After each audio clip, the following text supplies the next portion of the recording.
अस्सलाम वालेकुम। बिस्मिल्लाहिर्रहमानिर्रहीम। आज का हमारा लेक्चर है supply, demand and government policies. So इसमें हम देखेंगे कि गवर्नमेंट पॉलिसी जो है वो सप्लाई एंड डिमांड पर किस तरह से असरअंदाज होती हैं। सो स्टार्ट करते हैं supply, demand and government policies. In a free unregulated market system, market forces established equilibrium prices and the exchange quantities. While equilibrium condition may be efficient, it may be true that not everyone is satisfied. One of the rule of the economist is to use their theories to assist in the development of policies. सो यहाँ पे हम ये देख रहे हैं कि जो market forces हैं, डिमांड एंड सप्लाई, उसके थ्रू हमारे पास एक इक्विलिब्रियम प्राइस एंड क्वांटिटी आती है। जहाँ पे डिमांड इक्वल टू सप्लाई होती है, वो जो प्राइस होती है डिटर्मिन, वही हमारी इक्विलिब्रियम प्राइस होती है और वो क्वांटिटी हमारी इक्विलिब्रियम क्वांटिटी होती है। बट इक्विलिब्रियम प्राइस जो है वो उससे हर कोई सेटिस्फाई हो, आपकी इकोनॉमी का एवरी पर्सन सेटिस्फाई हो, ये ज़रूरी नहीं होता। कुछ लोगों के लिए वो प्राइस काफ़ी हाई होती है और कुछ लोगों के लिए वो प्राइस लो भी हो सकती है। सो उस चीज़ को मद्देनज़र रखते हुए गवर्नमेंट कुछ पॉलिसीज़ बनाती है कि लोगों को जो है वो कैसे फैसिलिटेट करना है, स्पेशली जिनके लिए वो प्राइजेज़ हाई हैं, उनको कैसे फैसिलिटेट किया जाए कि वो उनकी जो है कंजम्पशन में आ सकें या उनकी परचेजिंग पावर में आ सकें। सो देखते हैं control on prices. So government जो है वो प्राइजेस पे कंट्रोल करती है, और वो कैसे करती है, किन मैकेनिज़्म के थ्रू, किन पॉलिसीज़ के थ्रू, वो हम देखते हैं। As usually enacted when policy makers believe the market price is unfair to buyer or seller, result in government created price ceiling and floors. वो कहते हैं कि जब ये देखा जाता है, नॉर्मली एज्यूम किया जाता है कि जो सेलर्स एंड बायर्स हैं उनके लिए जो प्राइजेज़ हैं वो अनफेयर हैं, बिकॉज के प्राइजेज़ जो हैं वो डिमांड एंड सप्लाई के अकॉर्डिंगली डिटर्मिन हुई हैं, बट वो सेलर और बायर दोनों के लिए अनफेयर हैं। सो उस सूरत में गवर्नमेंट को कुछ जो है वो पॉलिसीज़ बनानी पड़ती हैं, कुछ प्राइजेस सेट करनी पड़ती हैं, जिसे हम price ceiling and floor price बोलते हैं। So price ceiling and price floor है क्या, ये नेक्स्ट में से हम देखते हैं। Price ceiling basically a legal maximum on the price at which a good can be sold. So अब मैक्सिमम प्राइस होती है किसी भी चीज़ की जिस पे कोई भी चीज़ जो है, कोई भी गुड जो है वो सेल की जा सकती है। Price floor a legal minimum on the price at which a good can be sold. और यहाँ पे प्राइस फ्लोर जो होती है वो एक मिनिमम लिमिट जो है वो कंसीडर कर दी जाती है कि इससे नीचे जो है वो आप किसी भी चीज़ के लिए पे नहीं करेंगे। स्पेशली लेट्स सपोज हम कहते हैं कि पाकिस्तान में गंदम की कीमत काफ़ी कम होती है, तो गवर्नमेंट क्या करती है कि अपनी तरफ से एक टारगेट सेट कर देती है, लाइक 34-3500 पर बैग।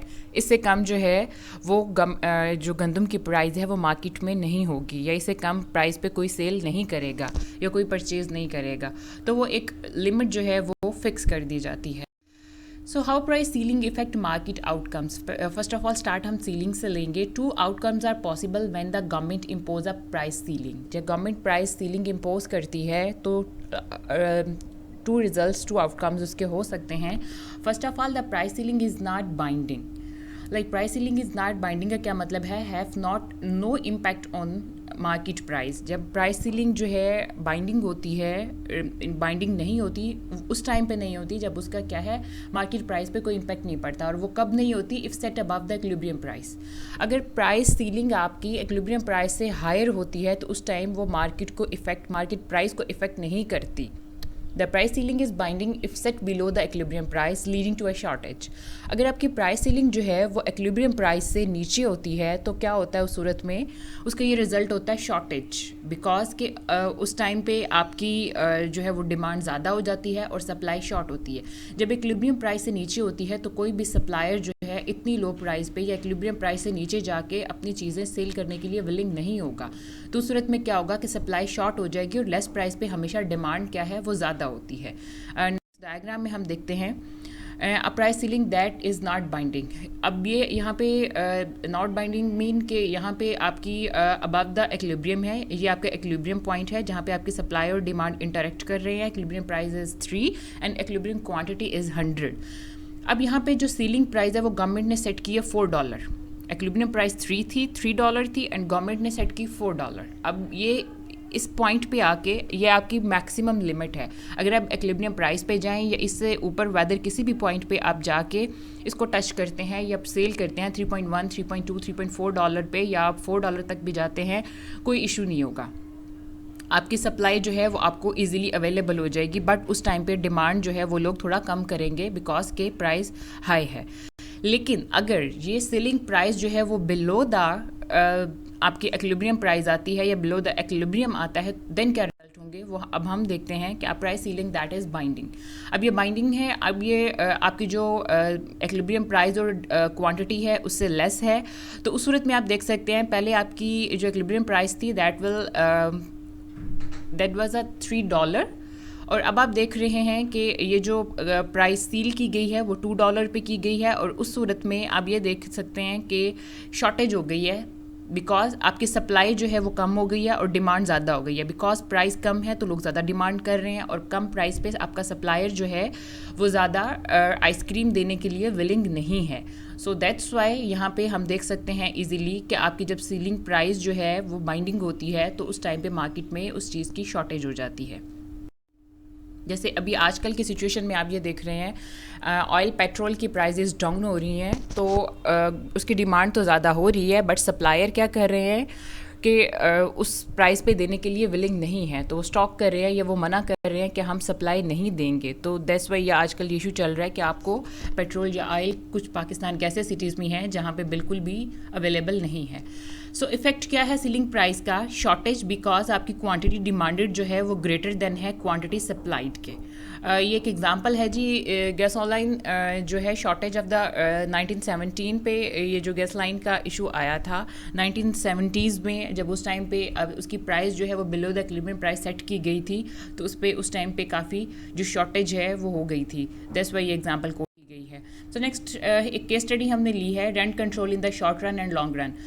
जो हाउसेस रेंट स्पेशली जो होते हैं वो काफ़ी इशू करते हैं। कुछ एरियाज़ ऐसे होते हैं जहाँ पे जो रेंट है वो डिमांड के अकॉर्डिंगली काफ़ी ज़्यादा ऊपर चले जाते हैं और काफ़ी एक्सपेंसिव हो जाते हैं। उसको कंट्रोल करने के लिए गवर्नमेंट ने जो है सीलिंग प्राइस की पॉलिसी अडॉप्ट की। Rent controls are ceiling placed on the rent that landlord may charge their tenants. The goal of the rent control policy is to help the poor by making housing more affordable. So यहाँ पे basically ceiling price जो है वो इसलिए impose की गई कि जो पुअर पीपल हैं उनको फैसिलिटेट किया जाए, हाउसिंग उनके लिए अफोर्डेबल बनाई जाए। One economist called rent control the best way to destroy a city and other than bombing. So वो कहते हैं कि आपकी जो कंट्रोल प्राइस है, ये पॉलिसी है, ये कुछ इस तरह से है कि आप किसी सिटी को जो है वो इजीली डिस्ट्रॉय कर सकते हो उस पर जो है वो ब्लास्ट करने की बजाय। ये एक इकोनॉमिस्ट की कोटेशन। सो नेक्स्ट आप देखते हैं जी कि rent control in the short run and long run, इसके क्या क्या इम्पैक्ट्स आए। अगर rent control in the short run, supply and demand जो है वो इनइलास्टिक होगी, क्योंकि शॉर्ट रन में आपकी सप्लाई कभी भी स्पेशली हाउसेज या ऐसी चीज़ें जो जिनको बनाने में या जो सीजनल होती हैं, टाइम टेकिंग होती हैं, शॉर्ट रन में ईजिली उनकी सप्लाई अवेलेबल नहीं होती, वो टोटली इनइलास्टिक होती है, स्ट्रेट लाइन होती है। दैट्स वाई आपका सप्लाई कर्व जो है वो स्ट्रेट लाइन है। प्राइजेज ऊपर जाए नीचे जाएँ, आपकी सप्लाई जो है वो किसी सूरत भी आगे पीछे नहीं होगी। सब आप देख सकते हैं कि डिमांड जो है वो ऑलमोस्ट जो है वो आपका कर्व नॉर्मल कर्व है। अब लॉजिकली अगर देखें तो जहाँ पे सप्लाई एंड डिमांड जो है इंटरेक्ट करती हैं, एक दूसरे को इंटरसेक्ट करती हैं, वो आपकी क्वांटिटी जो है वो एक्विलिब्रियम क्वांटिटी होती है और वही आपकी एक्विलिब्रियम प्राइस होती है और वही मार्केट में प्रिवेल होती है। बट यहाँ पे हम देखते हैं कि जी रेंट को कंट्रोल करने के लिए गवर्नमेंट ने सीलिंग प्राइस की पॉलिसी अडॉप्ट की, बट यहाँ पे ये हुआ कि डिमांड जो थी वो ज़्यादा हो गई इस पॉइंट पे आके, क्योंकि प्राइस लो जा रही है। बट क्या हुआ कि सप्लाई आपकी इन इलास्टिक थी, शॉर्ट टाइम था, दैट्स वाई उसकी शॉर्टेज हो गई। सो यहाँ पे सीलिंग प्राइस का इम्पैक्ट क्या आया कि आपके पास जो है वो हाउसेस की शॉर्टेज होगी। नेक्स्ट हम देखते हैं जी कि लॉन्ग रन में क्या है। Rent control in the long run, supply and demand are elastic. यहाँ पे आपकी सप्लाई एंड डिमांड दोनों इलास्टिक हैं, बट दोनों के इम्पैक्ट टोटली चेंज होंगे बिकॉज के सप्लाई कर्व यहाँ पे हासा फ्लैटर हो चुका है, बिकॉज के आपकी प्राइजेस में बहुत ज़्यादा चेंजेस से भी आपके सप्लाई में ज़्यादा चेंज नहीं आएगा, जो कि सप्लाई कर्व जब फ्लैटर होता है कुछ ऐसा ही होता है, और जब डिमांड कर्व भी आपका फ्लैटर होता है देन भी सिचुएशन यही होती है। अब यहाँ पे जहाँ इस पॉइंट पे आके सप्लाई एंड डिमांड कर्व जो है वो एक दूसरे को इंटरेक्ट कर रहे हैं। सो ये यहाँ पे अगर प्राइस होती और आपकी क्वांटिटी जो है वो इक्विलिब्रियम होती, लेकिन यहाँ पे लॉन्ग रन में सीलिंग प्राइस इम्पोज की गई जो कि बिलो द एक्विलिब्रियम है। सो यहाँ पे आप देख सकते हैं कि इस पॉइंट पे आके सप्लाई कर्व को टच किया जा रहा है। सो आपकी सप्लाई बहुत कम हो गई है, क्योंकि लॉन्ग रन में बहुत मिनिमम प्राइस पे या बिलो द एक्विलिब्रियम प्राइस पे एक अच्छे घर एरिया में कोई भी अपना घर रेंट आउट करने के लिए विलिंग नहीं है, उनके लिए सूटेबल नहीं है। सो लेस प्राइस पे ऑफ कोर्स उनकी डिमांड जो है वो ज़्यादा होगी। नेक्स्ट हम देखते हैं how price floor effect market outcomes when the government imposes a price floor, two outcomes are possible. पहले हमने सीलिंग प्राइस देखी, अब हम फ्लोर प्राइस देख रहे हैं। The price floor is not binding if set below the equilibrium price. पहले इस पॉइंट पे हमने देखा था कि सीलिंग प्राइस अगर हाई द एक्विलिब्रियम था उस टाइम पे वो बाइंडिंग नहीं थी, लाइक वो मार्केट प्राइस को इफेक्ट नहीं कर रही थी। बट फ्लोर प्राइस के केस में हम कहते हैं कि अगर ये बिलो द एक्विलिब्रियम है तो देन ये मार्केट प्राइस को इफेक्ट नहीं करेगी। So the price floor is binding if set above the equilibrium price leading to the surplus. हम देखें तो अगर इस लेवल पे आके देखें, ये सप्लाई है हमारी और ये डिमांड है। डिमांड ज़्यादा है तो इस तरह से क्या होगा कि सप्लाई क्या होगी, डिमांड ज़्यादा होगी तो सप्लाई भी वो इंक्रीज़ करते जाएंगे और एट अ हाई प्राइस, और अल्टीमेटली क्या करेंगे वो एक्विलिब्रियम प्राइस की तरफ चले जाएंगे। यही बात यहाँ पे की जा रही है। अब price floor prevent supply and demand from moving towards the equilibrium price and quantity. When the market price hit the floor it can fall no further and the market price equal to the floor price. So इस time पे वो कहते हैं कि जी आपकी further price पे reduction नहीं होगी और अल्टीमेटली क्या होगी, आपकी फ्लोर प्राइस जो है वो आपके एक्विलिब्रियम प्राइस के, मार्केट प्राइस के इक्वल हो जाएगी। How price floor affect market outcomes? A binding price floor causes a surplus because आपकी quantity supplied ज़्यादा है, because कि प्राइस जो है आपकी बाइंडिंग प्राइस है और जो फ्लोर प्राइस है वो इक्विलिब्रियम प्राइस से हाई है। That's why quantity supplied is greater than quantity demanded. Non-outcome rationing is an alternative mechanism for the rationing the goods using discrimination criteria etc. Especially इसके लिए minimum wage, agriculture price support etc. Minimum wage का ये procedure है, ये example है जी। Like अगर हम कहते हैं कि हमारे यहाँ नॉर्मली क्या होता है कि 1000 रुपये पर डे के हिसाब से लेबर की मिनिमम वेज होती है, तो गवर्नमेंट अगर क्या करती है, इन केस उसको इंक्रीज़ करके कहती है 1200 जो है आपकी मिनिमम वेज है, इससे नीचे आप किसी को वेज लाइक डेली बेसिस पे वेजेस नहीं दे सकते। ऑफ कोर्स जो लेबर यूनियन है वो हड़ताल करेगी, गवर्नमेंट तक बात जाएगी और जो भी काम हो रहा होगा जिस भी ऑनर का, जिस लैंडलॉर्ड का, उसको स्टॉप कर दिया जाएगा। सो अगर गवर्नमेंट ने पॉलिसी बना दी है आपको उस पर करना पड़ेगा, तो अल्टीमेटली क्या होगा कि लोग वो काम करना कम कर देंगे, शॉर्ट कर देंगे, जिसमें लेबर ज़्यादा यूज़ होती होगी। सो इसी तरह एग्रीकल्चर जो प्राइस सपोर्ट्स है, ये पॉलिसी है कि गवर्नमेंट जो है वो एग्रीकल्चरल डिपार्टमेंट को, फार्मर्स को सपोर्ट करने के लिए फ्लोर प्राइस पॉलिसी अपनाती है। जैसे समटाइम जब किसी भी लैंडलॉर्ड के पास गंदम या चावल होते हैं तो उस टाइम उसकी प्राइस बहुत लो होती है और जैसे वो मार्केट में जाते हैं तो उनकी प्राइस हाई हो जाती है। तो जब एक किसान को, एक फार्मर को इतनी लो प्राइस मिलेगी तो वो फर्दर नेक्स्ट ईयर जो है वो उस चीज़ की प्रोडक्शन नहीं करेगा। तो गवर्नमेंट क्या करती है, अपने फार्मर को फैसिलिटेट करने के लिए एक लिमिट लगा देती है। लाइक अगर नॉर्मली 3000 चल रही है पर बैग की गंदम की या चावल की प्राइस, तो गवर्नमेंट क्या करती है 3400-3500 पे उसको फ्लोर लगा देती है कि आप इससे नीचे जो है वो प्राइस कोई भी गंदम नहीं फार्मर से उठाएगा। और इवन कि गवर्नमेंट क्या करती है कि खुद फार्मर से गंदम उठाना स्टार्ट कर देती है। सो एक ट्रेंड ये सेट होता है जो कि गवर्नमेंट जो है वो फैसिलिटेट करने की कोशिश करती है अपने लोगों को। The minimum wage. An important example of a price floor is the minimum wage. Minimum wage law dictate the lowest price possible for labor that any employer may pay. So minimum wage law जो है वो इसी base पे बनाया गया है कि एक मिनिमम वेज जो है वो डिसाइड कर दी जाती है कि कोई भी इससे लेस प्राइस किसी भी लेबर को नहीं देगा। So how the minimum wage effect the labour market. So first of all तो आपकी जो लेबर है, लेबर की जितनी डिमांड होती है और जितनी सप्लाई होती है उसी पे labour employment and labour wages जो हैं वो डिसाइड होती हैं। लेकिन हम देखते हैं कि अगर इन केस फ्लोर प्राइस जो है वो इक्विलिब्रियम से ऊपर चली जाती है तो लैंडलॉर्ड लोग जो कि काम करवा रहे होते हैं लेबर से, वो लेबर इंटेंसिव मेथड छोड़ के मशीनरी वगैरह लगा लेते हैं ताकि लेबर को ज़्यादा पे ना करना पड़े। तो उनकी सप्लाई जो है, लेबर की डिमांड जो है वो कम हो जाती है, सप्लाई ज़्यादा होती है। ऑफ कोर्स हायर वेजेस पे ज़्यादा लोग काम करने के लिए विलिंग होंगे। सो क्या होगा, लेबर सरप्लस हो जाएगी जो कि अनएम्प्लॉयमेंट की सूरत हाल पैदा करेगी, जो कि आजकल हमारी सोसाइटी में है अनएम्प्लॉयमेंट। या अगर लोग जो है वो काम कर भी रहे हैं तो जो गवर्नमेंट की बनाई हुई पॉलिसीज़ हैं कि आपने आपने अगर मंथली बेसिस पे 22,000 से लेस नहीं देना और डेली बेसिस पे आपने 1,000 से लेस नहीं देना, तो उसको फॉलो कोई नहीं कर रहा।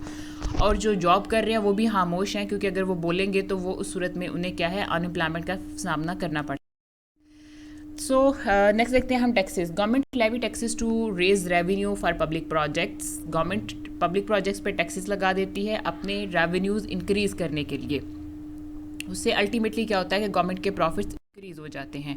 सो how tax a buyer and seller effect market outcomes. Taxes discourage market activity, because taxes ज़्यादा होते हैं तो उस सूरत में क्या होता है कि मार्केट एक्टिविटी को डिस्करेज किया जाता है, क्योंकि ज़्यादा टैक्सेस आपकी प्राइस को ज़्यादा शो कर रहे होते हैं और मेजोरिटी लोग ज़्यादा प्राइजेस पे नहीं कर सकते। When a good is tax the quantity sold is smaller, buyer and seller share the tax burden. So जब टैक्सेस इंक्रीज होते हैं तो आपकी गुड की क्वांटिटी जो होती है, सोल्ड जो होती है, वो लेस होती है, एंड बायर एंड सेलर जो है वो उसका बर्डन जो है वो मोस्टली शेयर कर सकते हैं। कुछ आपके बायर साइड पे चले जाते हैं, सेलर साइड पे चले जाते हैं। सो एलास्टिसिटी एंड टैक्स इंसिडेंट अब हम देखते हैं। So how is the burden of the tax divided. The burden of the tax fall more heavily on the side of the market that is less elastic, because कि ये ज़्यादातर buyer की side पे जाता है। बायर को जो चीज़ें परचेज़ करनी होती हैं, स्पेशली डेली बेसिस की, वो हर सूरत में उन्हें करनी होती हैं, वो उसको डिनाई नहीं कर सकते। अब आप ये देखें कि जो खाने पीने की चीज़ें होती हैं, जो मेडिसिन होती हैं, वो उन्हें हर सूरत में लेनी है। सो वो ज़्यादा बर्डन किस पे चला जाता है, टैक्सेस का, बायर पे। समरी देखेंगे, price control includes price ceiling and the price floor. इसमें हमने देखा, उसके बाद प्राइस सीलिंग हमने देखा जब मैक्सिमम जो is a legal maximum on the price of the goods and services can be sold. Price floor is the legal minimum on the price of goods and services can be sold. So taxes are used to raise revenue of the public purpose. When the government levies a tax on a good, that equilibrium quantity of the good falls, the burden tends to fall on the side of the market that is less elastic.